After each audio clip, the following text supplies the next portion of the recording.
Eu quero convidar você a abrir comigo a sua Bíblia, no Evangelho de Lucas, no capítulo de número 8. Nós estamos falando e conversando sobre a graça de Deus. E falar sobre a graça fala de favor. A palavra graça, dentro daquilo que conhecemos na palavra de Deus, na Bíblia, fala de favor. Alguém cunhou a expressão favor imerecido, mas se formos usar de uma forma muito simples e direta, a palavra graça significa favor. Como este favor se manifesta e se revela a nós? Através da misericórdia, quando nós fomos alcançados pela misericórdia de Deus, através da bondade, através da longanimidade, da compaixão, do perdão. Estas são palavras que representam ou designam aquilo que conhecemos como graça. Como eu fui alcançado pela misericórdia de Deus? Isso é graça. Como eu fui alcançado pela compaixão de Deus? Isto é graça. Como eu fui alcançado pela longanimidade de Deus?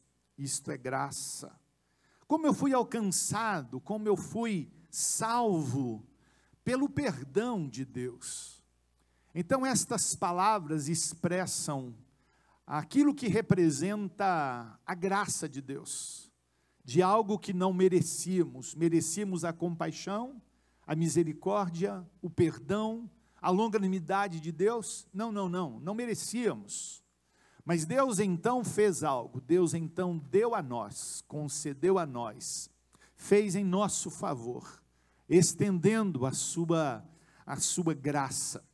E é disso que nós estamos refletindo e meditando.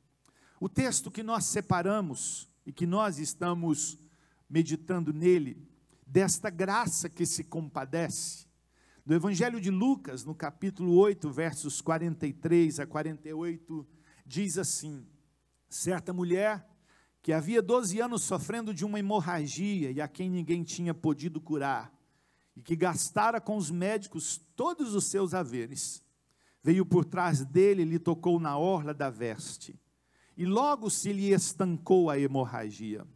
Mas Jesus disse: quem me tocou? Como todos negassem, Pedro com seus companheiros disse: mestre, as multidões te apertam e te oprimem, e dizes: quem me tocou? Contudo, Jesus insistiu: alguém me tocou, porque senti que de mim saiu o poder. Vendo a mulher que não podia ocultar-se, aproximou-se trêmula, e prostrando-se diante dele, declarou à vista de todo o povo a causa porque lhe havia tocado e como imediatamente fora curada. Então lhe disse: filha, a tua fé te salvou. Quando nós pensamos nesta palavra de graça, desta graça que acolhe, mas muito mais, a graça que se compadece, a ideia de Deus, o pensamento de Deus é de que nós, cada um de nós fôssemos a extensão desta graça. Aquilo que nós recebemos de Deus, imerecidamente, nós pudéssemos estender e fazer e transmitir a outros. Não há absolutamente nada, não há nada que Deus tenha feito na sua vida que seja exclusivamente para você. Nada. Se Deus de repente te deu algo especial, alguma coisa que o seu coração tanto desejava, Ele o fez com um propósito na sua vida, mas que através da sua vida outro fosse alcançado. Então, se eu penso na salvação, e a salvação é algo pessoal, intransferível, eu não posso estender a minha salvação para os meus filhos, para minha esposa, para os meus amigos, mas a salvação que um dia eu recebi da parte de Deus, Ele quer que eu compartilhe com outros, para que outros também sejam salvos por esta graça. Se de repente eu fui curado de uma enfermidade, como eu pessoalmente já experimentei a intervenção direta de Deus no meu corpo físico, Deus quer, e o pensamento de Deus é que eu seja um instrumento de cura na vida de outros, o mínimo que posso fazer é testemunhar do que Deus fez, e assim Deus pode despertar a fé e levar e trazer a cura para aquele que está me ouvindo. Uma das coisas que nós observamos à luz da palavra do Senhor é de que nós aprendemos e descobrimos que nós somos coparticipantes, nós somos corresponsáveis pela graça de Deus. Então eu sou como copiloto nesta história da graça. Eu recebo de Deus, e eu agora que recebi de Deus, vou continuar e vou trabalhar no sentido de que eu possa transmitir desta graça. Então me torno corresponsável, me torno coparticipante desta graça de Deus. No Evangelho de Mateus, no capítulo 9, no versículo 35 e 38, nos mostra muito de como Jesus pensa sobre a graça dele, qual é o sentimento que permeava o coração e continua permeando o coração de Jesus. E a ideia, o pensamento dele é que isso também possa tomar e inundar e permear os nossos corações. Quando o texto diz assim: percorria Jesus todas as cidades e povoados, ensinando nas sinagogas, pregando o evangelho do reino de Deus e curando toda sorte de doenças e enfermidades. Vendo ele as multidões, olha, observe esta palavra, compadeceu-se delas, porque estavam aflitas e exaustas como ovelhas que não têm pastor. E então se dirigiu a seus discípulos, dizendo: a seara, na verdade, é grande, mas os trabalhadores são poucos. Rogai, pois, ao Senhor da seara, para que mande trabalhadores para a sua seara. O texto diz que Jesus viu as multidões e se compadeceu dela. Jesus olhou para as pessoas e disse assim: eu tenho muita compaixão dessas pessoas. Eu fico triste ao ver o coração e a vida destas pessoas. Ele se compadeceu dessas pessoas. E muitas vezes ver as pessoas à nossa volta é o pensamento de Deus, e nos tornar sensíveis às suas necessidades. Se nós e o povo de Deus espalhado pela face da terra simplesmente exercesse o papel de cristão, nós teríamos as mazelas e as misérias e as enfermidades reduzidas a números assustadores, abençoadores. Mas nós podemos ver as pessoas, ser sensíveis às necessidades destas pessoas. Quando nós olhamos para estas pessoas, além de vê-las, de observá-las, de colocar os nossos olhos sobre estas pessoas e nos tornar sensíveis às necessidades dessas pessoas, nós precisamos pedir a Deus, como igreja, discernimento espiritual, para discernir o que está envolvendo a vida daquelas pessoas. E eu quero explicar e dizer por que esse discernimento espiritual.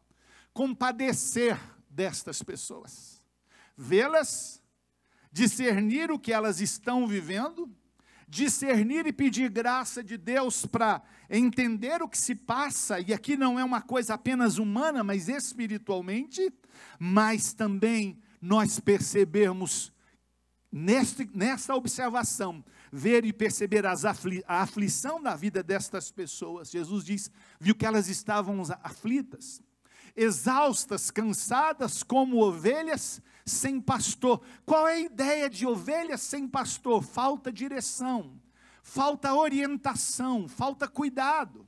Jesus quer que nós, como braço, coparticipantes, corresponsáveis desta graça que acolhe, que se compadece, Jesus quer que nós sejamos o braço dele, a extensão dele, o abraço dele àqueles que estão necessitados, que vivem em necessidade.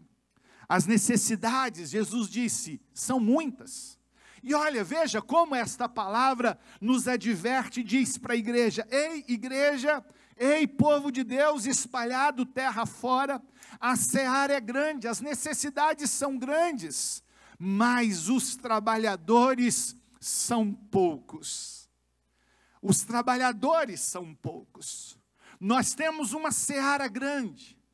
Nós temos muito trabalho a ser realizado. Jesus estava dizendo isso.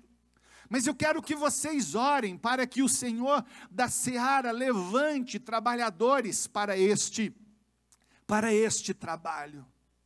Quando nós ouvimos estas palavras de Jesus, nós pensamos o que tem isso a ver com a graça que se compadece.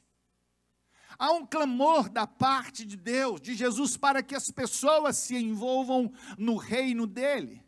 Quantas pessoas nós temos aqui? Um pouco mais de 100 de pessoas aqui, nesta manhã.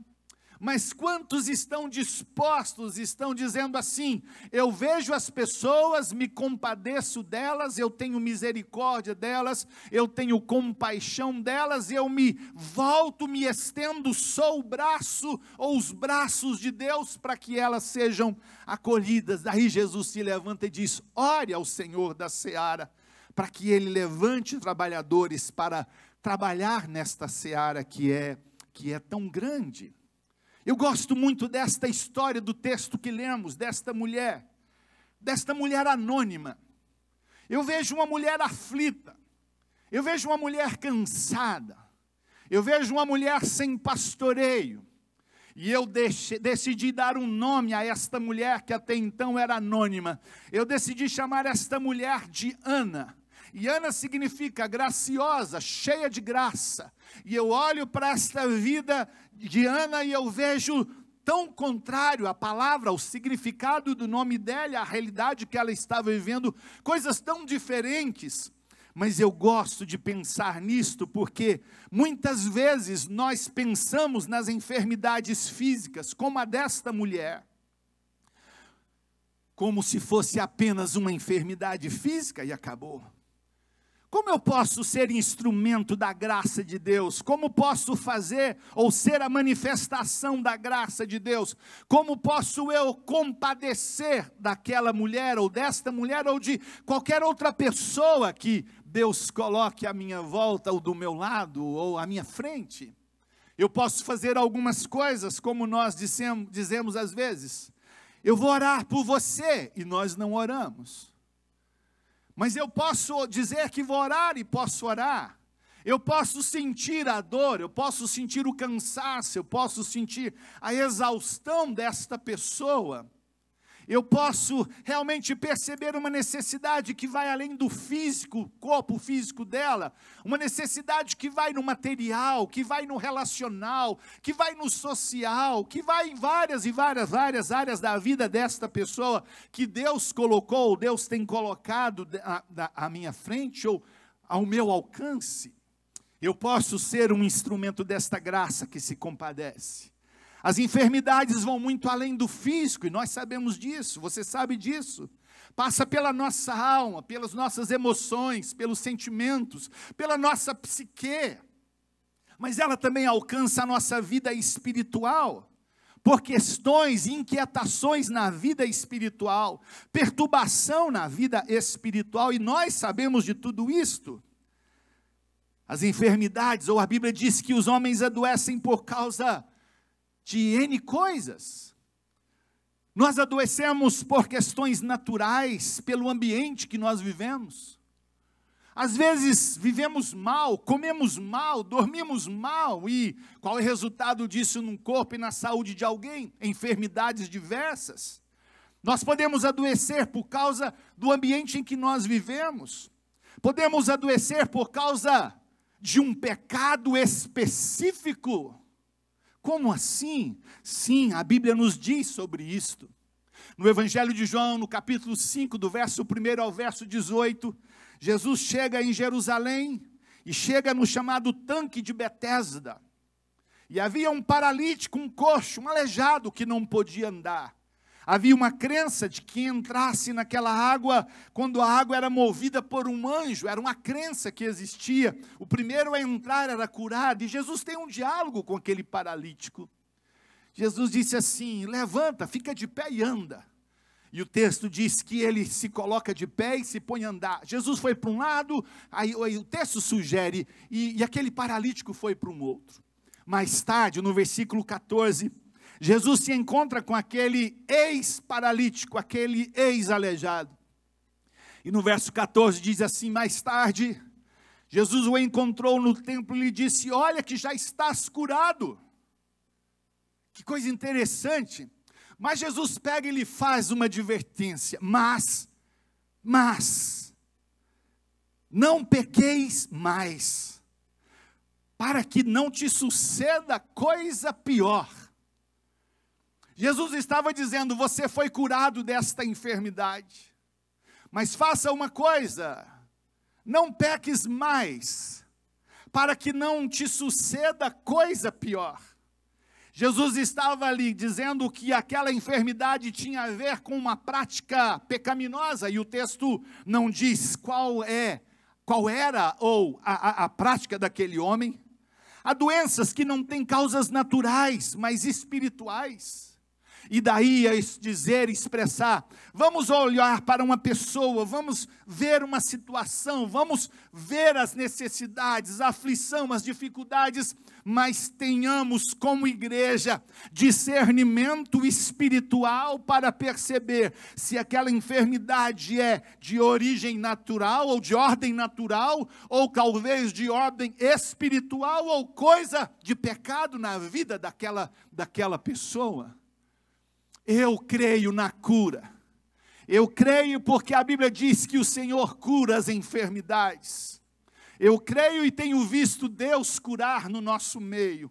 Eu pessoalmente fui alvo e experimentei a ação sobrenatural de Deus no meu corpo físico. A minha família tem experimentado estas coisas, mas quando nós estamos sendo o braço de Deus, o abraço de Deus, nós precisamos ter discernimento espiritual para dizer: isto é de ordem natural, isso é de ordem espiritual, ou a prática de pecado na vida dessa ou daquela pessoa. Ser o braço de Deus, a extensão do braço e da graça de Deus. Se há doenças que não são de causas naturais, mas espirituais, no Evangelho de Lucas, no capítulo 13, no versículo 11, o texto diz assim: veio ali uma mulher possessa de um espírito de enfermidade.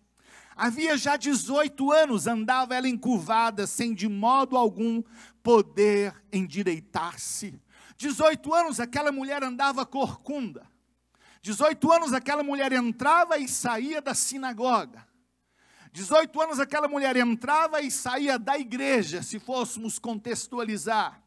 18 anos aquela mulher convivia com o arraial, com o povo de Israel. Jesus entra naquela sinagoga, vê aquela mulher por 18 anos e diz: ei, demônio, sai dela. E aquela mulher se endireita, é o que diz o texto. Então há muitas enfermidades que elas não são de procedência natural, humana, mas de ordem espiritual. No verso 14 do capítulo 11 de Lucas, num outro momento, Jesus falando e ministrando de outra feita, estava Jesus expelindo um demônio que era mudo. Peraí, o problema desta pessoa não era no aparelho fonador, nem tampouco no aparelho auditivo dela, não. E aconteceu que ao sair o demônio, o mudo passou a falar e as multidões se admiravam. Havia uma questão de ordem espiritual presente, é o que a Bíblia nos diz e nos ensina.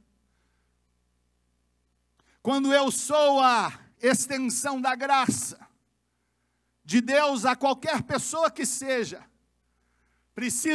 nós precisamos então dizer: ei Deus, me dê discernimento e entendimento sobre esta situação, para que eu de fato possa ser o mais eficaz possível.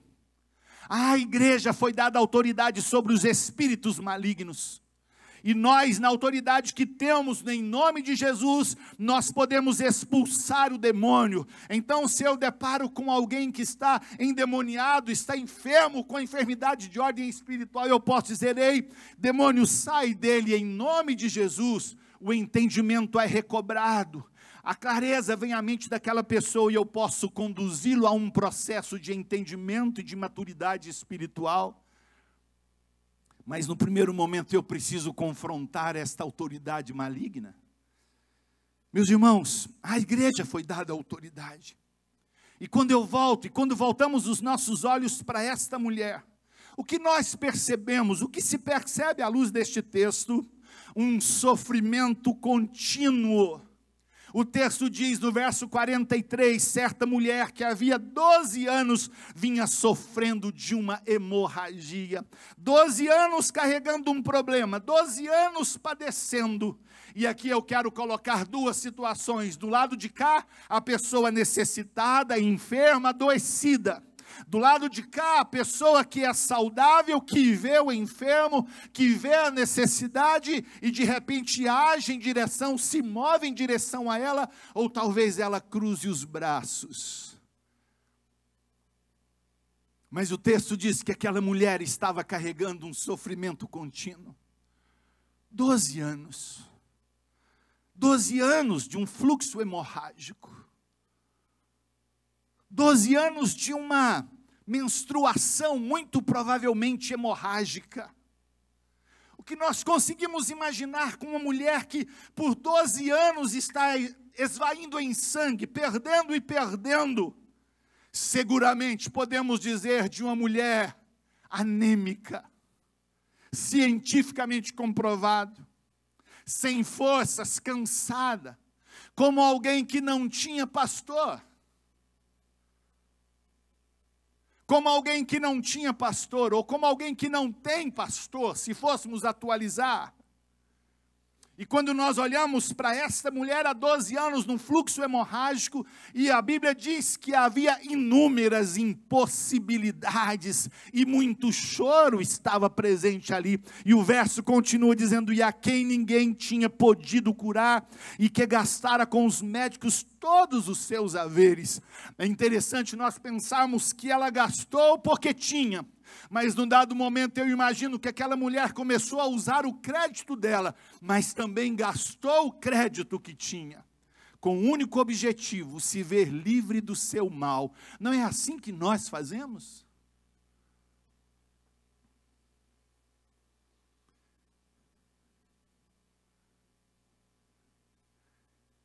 Não é assim que nós fazemos? Eu olho para a vida desta mulher e eu vejo tantos nos nossos dias. Eu olho para a vida desta mulher e eu vejo os irmãos em Cristo, nossos irmãos em Cristo. Eu olho para a vida desta mulher e eu olho e vejo pessoas da nossa sociedade, em Indaiatuba e fora dela. Jesus se compadece, mas essa mulher estava chorando o choro das impossibilidades. Como eu posso ser a resposta de Deus a necessitado? Eu observo que esta mulher gastou o que tinha, e às vezes olho para os nossos que estão enfermos, e eles estão demandando ou gastando tudo o que tem, e nós precisamos dizer assim, ei, precisamos ser o abraço de Deus, precisamos ser os braços de Deus, e acolher e se compadecer desta pessoa, deste irmão, desta irmã, e não importa se irmão em Cristo, se confessou a Cristo como Salvador ou não, se faz parte de uma igreja evangélica ou não, é a vida necessitada, é o homem, a mulher necessitado, e nós precisamos ser este abraço compassivo, acolhedor de Deus a aqueles que o conhecem ou aqueles que não o conhecem. Esta é a função da igreja, esta é a missão da igreja. É o trabalho social, é o abraço, é a vista, a visita, é o acolhimento, é a manifestação da graça, é a graça que se compadece. Eu me lembro que há muitos anos atrás, e eu pedi a minha mãe com câncer que por 13 anos, longos anos, ela lutou contra aquele câncer, e nós dando assistência, especialmente a minha irmã que cuidou mais de perto.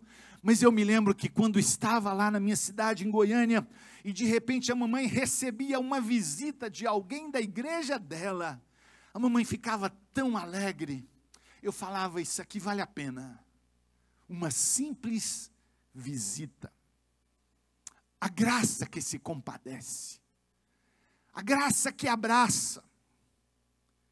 Mas uma das coisas que me encanta na vida desta Ana, desta mulher do fluxo hemorrágico, é que essa mulher, ela tinha uma capacidade de superação fora do comum, extraordinária. Ela supera a si mesma, ainda que debilitada, arrastando muito provavelmente, sem forças e sem vigor. Ela ouve, ela toma conhecimento que Jesus estava por ali.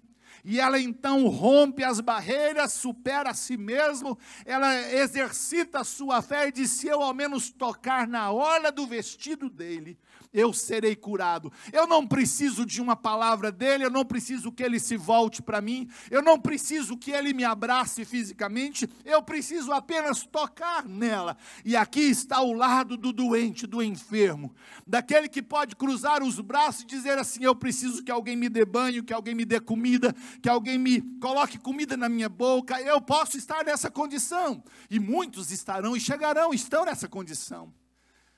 Mas há uma diferença daquele que pode fazer. E há uma atitude que não importa se esse que está enfermo ou esse que está saudável.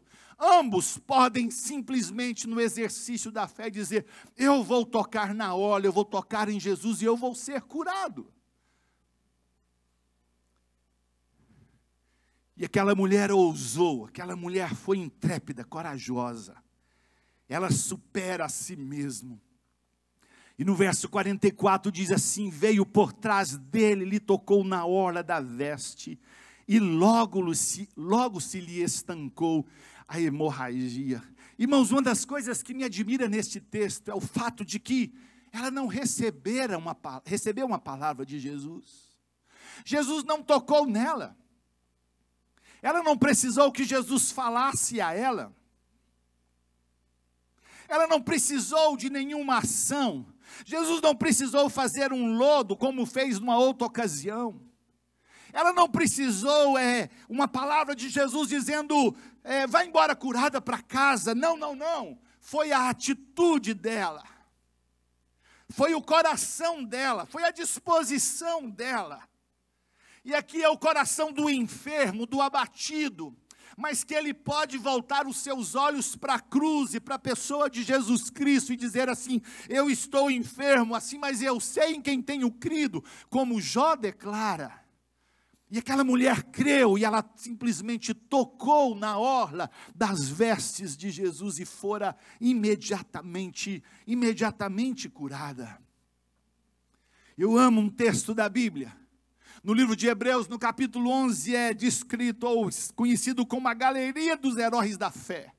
E eu me lembro que na minha adolescência eu li aquilo ali e falava de um, falava de outro. Eu falei: mas esses caras, essas mulheres são demais. Eu me lembro da minha adolescência, na escola bíblica dominical, aprender sobre isto. Mas o capítulo 11, no versículo 34, diz assim: extinguiram a violência do fogo, escaparam ao fio da espada. Falando dos homens da fé, homens de Deus lá no passado.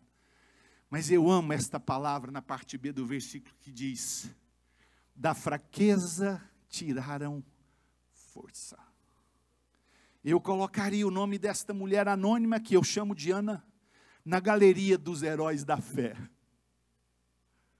Uma mulher que da fraqueza e limitação física, da sua incapacidade, ela supera todas as suas limitações, ela supera a sua enfermidade, e ela ousadamente, intrepidamente, corajosamente, mas com fé, ela simplesmente toca na orla dos vestidos ou da veste de Jesus, e o texto diz que ela fora curada. Da fraqueza tiraram força.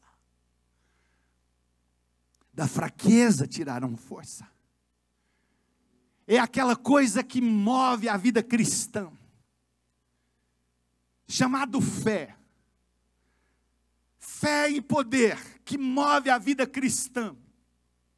Quando ela toca nas vestes de Jesus, no verso 45, 46, Jesus está andando aqui, multidão apertando Jesus e alguém toca, e esta mulher, até então anônima, toca, e no verso 45 e no verso 46 há uma pergunta de Jesus. E esta pergunta fala daquele que acolhe, daquele que é acolhido, daquele que foi alcançado pela graça ou daquele que é a extensão da graça, que se compadece. E no verso 45 e 46, Jesus pergunta assim: quem me tocou? Me parece tão simples e tão significativo isso também. Quem me tocou? Como todos negassem,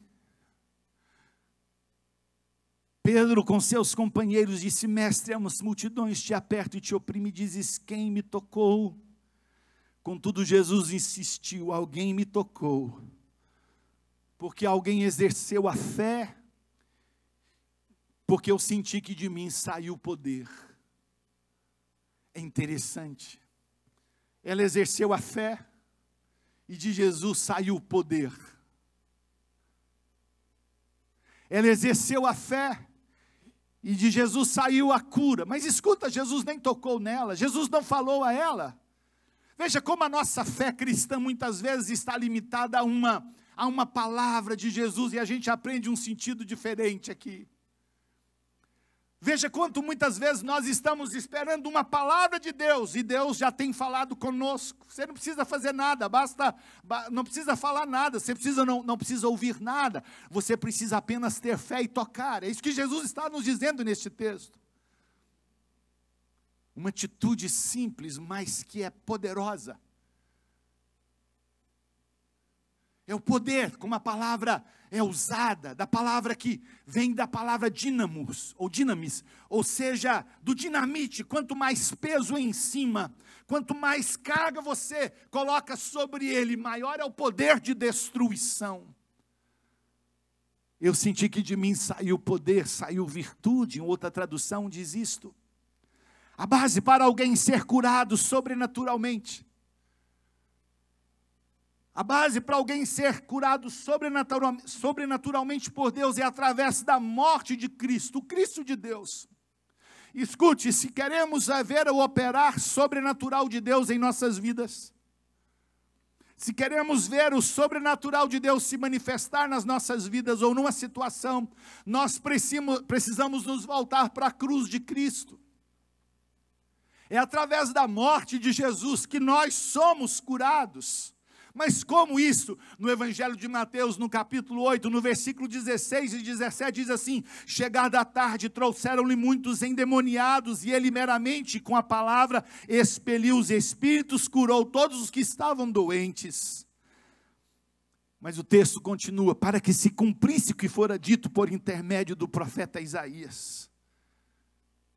Um texto tão conhecido de nós. Ele mesmo tomou as nossas enfermidades e carregou com as nossas doenças.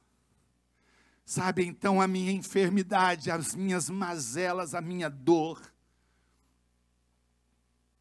Eu posso simplesmente me voltar para a cruz de Cristo e dizer: Senhor, eu creio, assim como a tua palavra diz lá no Evangelho de Mateus, no capítulo 8, no versículo 17, que se cumpriu a palavra do Senhor ali, que se cumpra esta palavra na minha vida. Leva as minhas doenças, leva, Senhor, comigo as minhas enfermidades. Esta mulher, Ana, talvez tenha experimentado isso na sua vida. Não, seguramente ela experimentou isso na sua vida. Eu creio.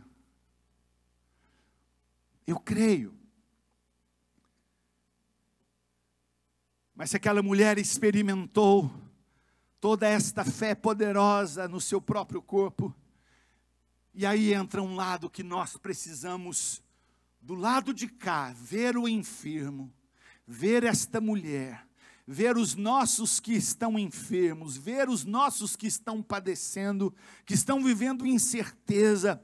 Uma mulher que se apalpa, daqui a pouco vai no médico e tem um diagnóstico de um câncer de mama, vai e começa a sofrer, e os medos e as interrogações começam a bater no coração desta mulher.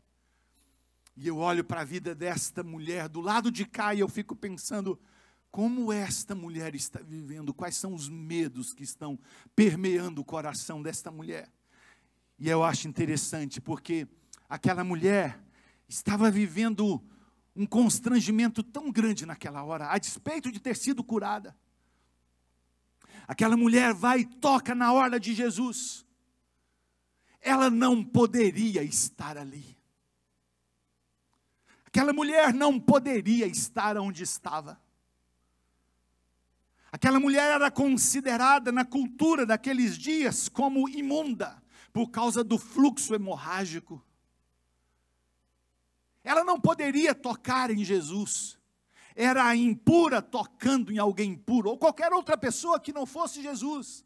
Ela não poderia estar ali. Tamanho constrangimento que a sua enfermidade e o momento em que ela estava vivendo impôs sobre ela. No verso 47 diz assim: vendo a mulher que não podia ocultar-se, aproximou-se trêmula.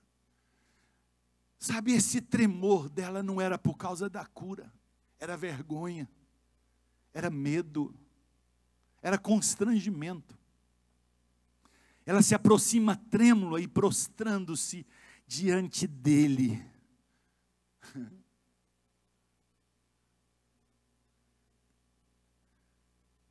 Prostrando-se diante dele, declarou à vista de todo o povo a causa por que ele havia tocado e como imediatamente fora curada.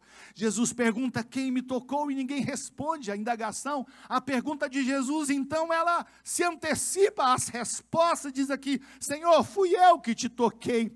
Mas olha, Pedro disse até então que a multidão o apertava. Quantos tocavam em Jesus? Você observa a diferença de toque e toque?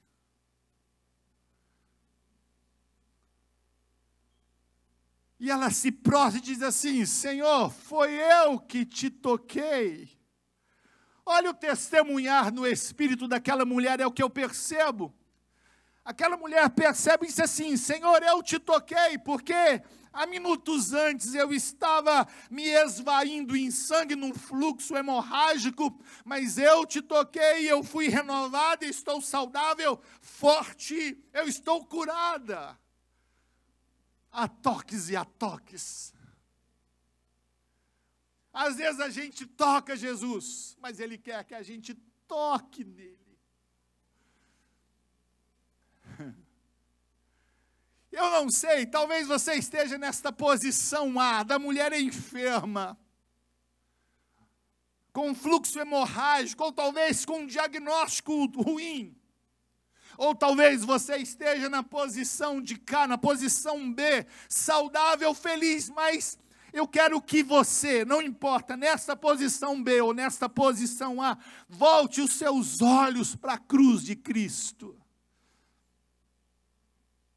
Aquela mulher tocou.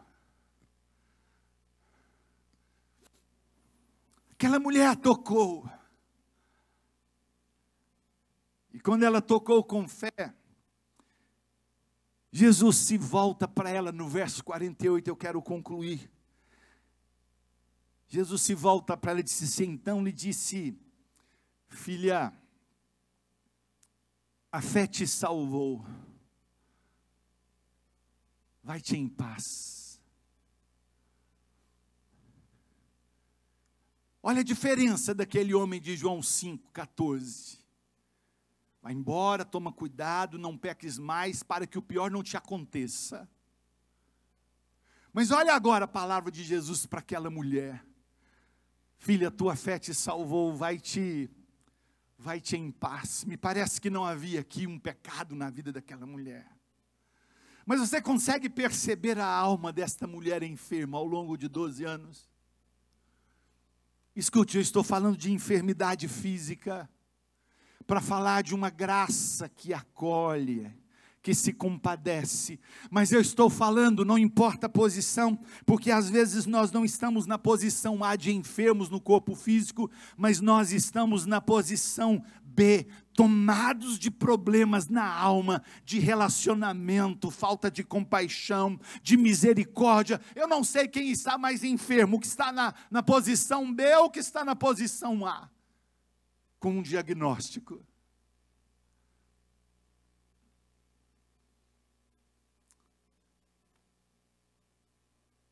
A palavra é muito simples.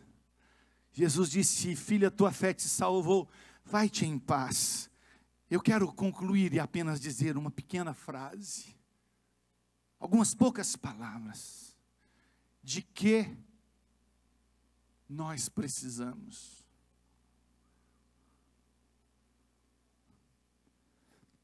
De que você precisa? Eu vou dar uma resposta muito simples a tudo que dissemos nessa manhã. Primeiro, um passo de fé.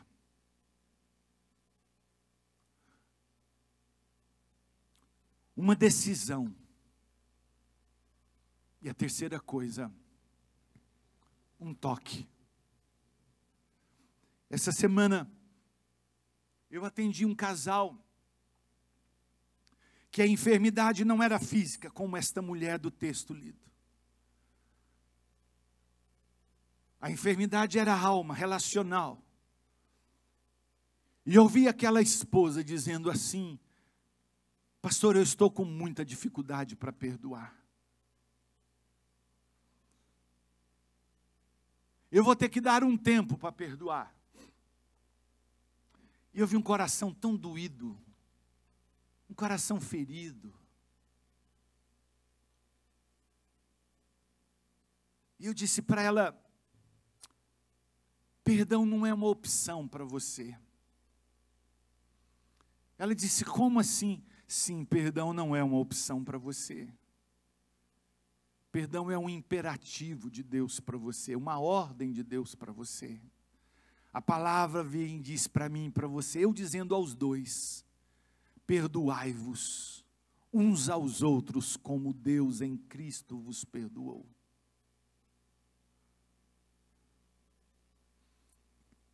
Perdão é manifestação da graça de Deus a mim. Pai nosso que estás nos céus, santificado seja o teu nome.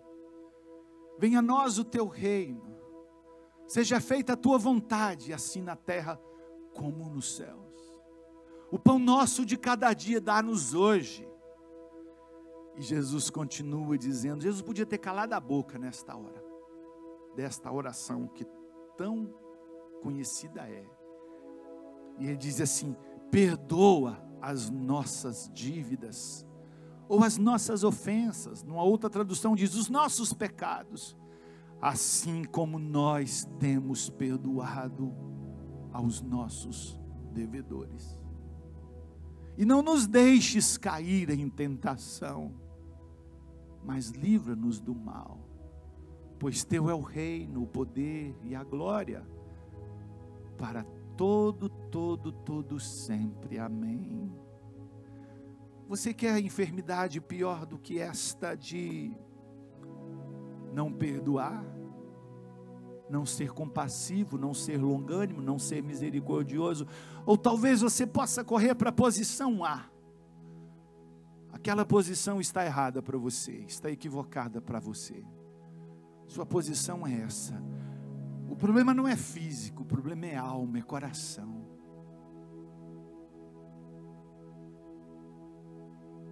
O que você pode fazer? 3 coisas simples. Um passo de fé. Um passo de fé. Uma decisão. Uma decisão.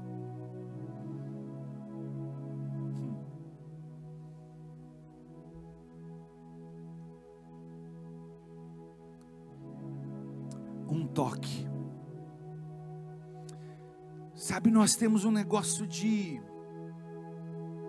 mistificar as coisas de Deus. Nós precisamos de coisas. Isso não é bíblico, isso aconteceu lá no Antigo Testamento.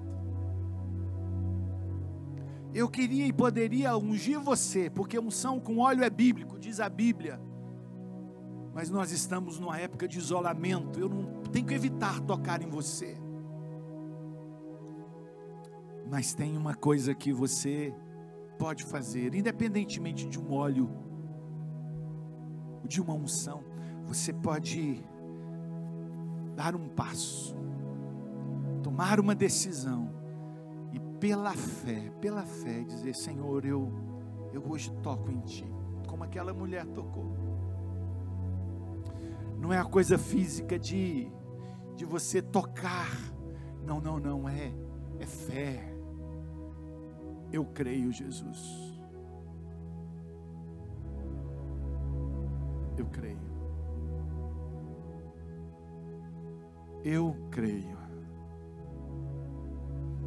Essa semana fui tomar um café,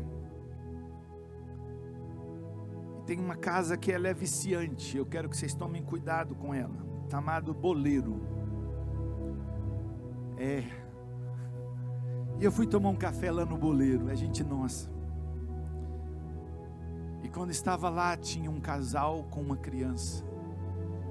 E aquela mulher disse assim: eu acabei de receber o diagnóstico que estou com câncer de mama. E eu me voltei para aquela mulher e já tinha visto eles lá uma outra vez. Tenho contato deles, estou trocando mensagens com eles. E ela disse assim, disse assim: escute, eu sei de uma coisa, que Deus não permite luta na vida de ninguém sem que este alguém não possa suportar. Aquela mulher desabou em lágrimas. Estou orando por ela. Estou orando pelos nossos. Hoje de manhã, num culto mais cedo, tinha uma das nossas que há dias atrás passou por uma cirurgia de mama com câncer. Essa semana eu vi uma mensagem no grupo nosso dizendo: a mamãe de um dos nossos com um diagnóstico de Parkinson. A graça precisa se compadecer. A graça abraça, a graça acolhe, a graça sente a dor do outro. A graça vai lá no cemitério quando estamos sepultando alguém dos nossos, e a gente não precisa falar nada, basta estar lá. Eu vim aqui para estar com você.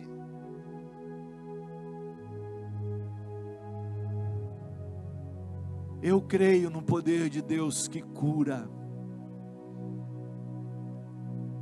Eu não posso me calar sobre isso, porque tenho vivido isto. Eu não creio que os dons cessaram, porque eu tenho visto a manifestação dos dons, e um dos dons que a Bíblia me ensina é que Deus distribuiu na igreja, e Deus proveu tudo que a igreja necessita. Pessoas com o dom de curar, de impor as mãos e dizer: enfermidade, saia, e ser curado. Eu quero convidar você a se colocar de pé.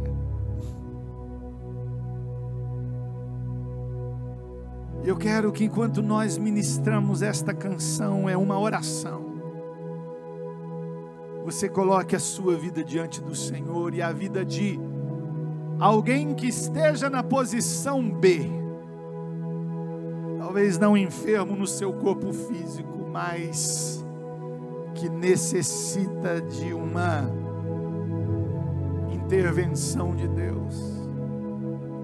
E eu nesta posição A posso ser o abraço de Deus em favor desta pessoa que está lá na posição A. Coloque a sua vida diante do Senhor. Talvez você esteja aqui enfermo. Diga: Senhor, eu toco no Senhor hoje. Eu creio e pela fé recebo esta cura.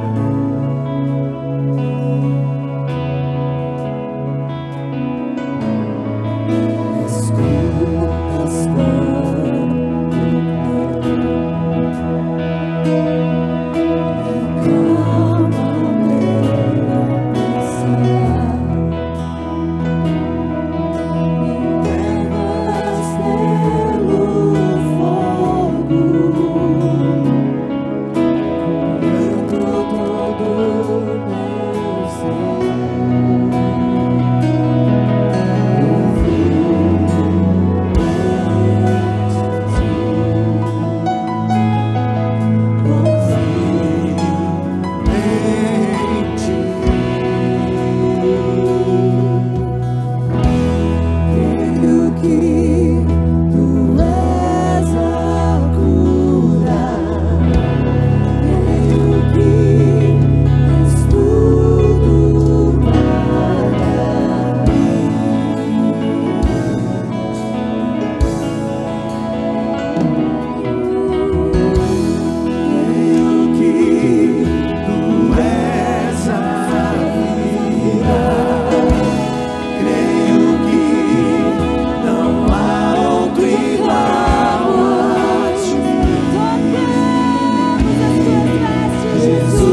Que se manifeste no teu corpo, em nome de Jesus.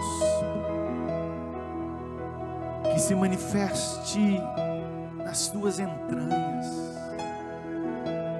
que se manifeste em cada célula, em cada órgão, em cada membro do seu corpo, que se manifeste o poder curador de Jesus Cristo agora, em nome de Jesus. Nós dizemos células adoecidas, células enfermas, sejam curadas, restauradas pelo poder que há no nome de Jesus. Em nome de Jesus, eu digo agora, alma abatida, alma cansada, alma angustiada, que venha graça do Senhor sobre a sua vida, que venha restauração, que venha um renovo da parte do Senhor para a sua vida. Espírito abatido, que venha graça, renovo, que venha alegria do Espírito do Santo do Senhor sobre a sua vida, em nome de Jesus. Que se cumpra na sua vida, que se manifeste na sua vida, espírito, alma e corpo, graça e poder do Senhor, em nome de Jesus. Ser curado, ser fortalecido, seja renovado, em nome de Jesus. Seja a graça do Senhor sobre a tua igreja, Pai, hoje. Seja sobre a tua igreja as consolações do Espírito. Seja sobre a tua igreja as misericórdias do Senhor hoje e sempre. Amém e amém. Que o Senhor o abençoe, em nome de Jesus. Tenha uma semana plena, em nome de Jesus. Amém e amém.